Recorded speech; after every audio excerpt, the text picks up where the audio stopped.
uutang ang Pilipinas ng higit 8 bilyong piso. 8 billion pesos. Bakit?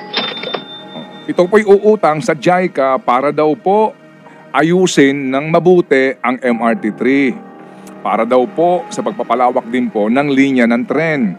Yung riles, yung mga istasyon, yung mga maintenance equipment. Ayan. Para din daw ho, makabiyahe na yung 4-car trains. Ayan. Hindi ba ang ganda? 8 billion. Uutang ang Pilipinas. Bakit? Wala bang 8 billion ang gobyerno? Nanyo! Pinapaalala mo na naman Hindi ba? eh.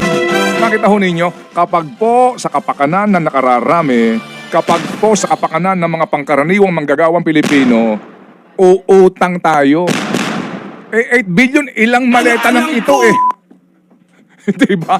Pansinin po ninyo, hindi ba nakakainis ito? Sorry po, nakakadagdag ho tayo sa mga gantong uri ng kaisipan. Pero again, dapat po naman talaga tayo magising sa katotohanan dito eh. Sa uri ng management ng ating pamahalaan sa ating mga mamamayan.